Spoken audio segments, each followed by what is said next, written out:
உனக்கெதிராய் எழும்பும் ஆயுதம் வாய்த்திராதே என்றதாலே ஸ்தோத்திரம். உனக்கெதிராய் எழும்பும் ஆயுதம் வாய்த்திராதே என்றதாலே ஸ்தோத்திரம். பறந்திடுமே உன் நாமத்திலே பரணி எனக்காய் ஜெய கொடியே.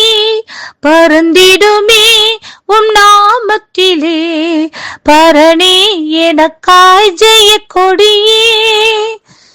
என்னை மறவா இயேசுநாதா, உந்தன் தயவால் என்னை நடத்தும். என்னை மறவா இயேசுநாதா, உந்தன் தயவால் என்னை நடத்தும். Praise the Lord. கர்த்தருடைய பரிசுத்த நாமத்திற்கு ஸ்தோத்திரம். எரேமியாவின் புஸ்தகம் 1வது அதிகாரம் 19வது வசனம். அவர்கள் உனக்கு விரோதமாக யுத்தம் பண்ணுவார்கள், ஆனாலும் உன்னை மேற்கொள்ள மாட்டார்கள். உன்னை ரட்சிக்கும்படிக்கு நான் உன்னுடனே இருக்கிறேன் என்று கர்த்தர் சொல்லுகிறார். ஆம் பிரியமானவர்களே, அவர்கள் என்று சொன்னால் நமக்கு விரோதமாக செயல்படுகிற அந்நிய வல்லமைகள்.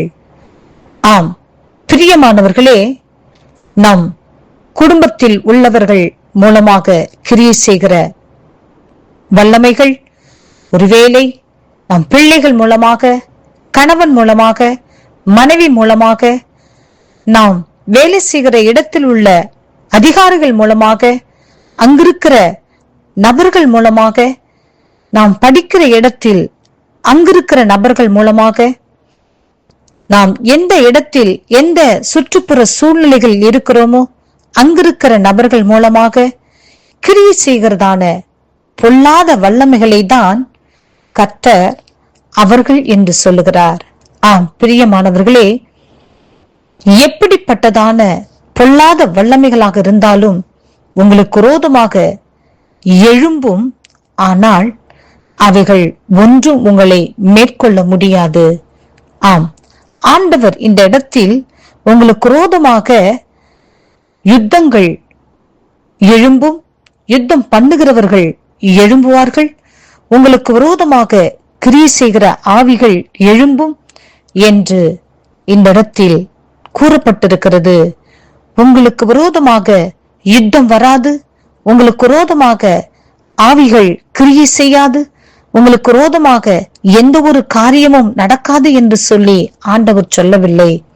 உங்களுக்கு விரோதமாக யுத்தம் நடக்கும், உங்களுக்கு விரோதமாக சத்துருவானவன் எழும்புவான். ஆனால் உங்களுக்கு விரோதமாக எந்த வல்லமைகள் யார் மூலம் எழும்பினாலும் அவைகள் எல்லாவற்றையும் கர்த்தர் முறியடிக்கும்படியாய், உங்களை மேற்கொள்ளாதபடிக்கு உங்களை பாதுகாக்கும்படியாய் உங்களோடு கூட கர்த்தர் எப்போதும் இருக்கிறேன் என்று வாக்கு கொடுக்கின்றார்.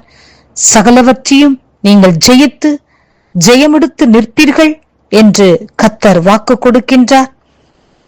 கர்த்தருடைய வார்த்தையை சுவாசிப்போம், பரலோக ராஜ்யத்திற்கு பங்காளிகளாக மாறுவோம். கர்த்தர் இந்த வார்த்தையை ஆசீர்வதிப்பாராக. ஆமேன்.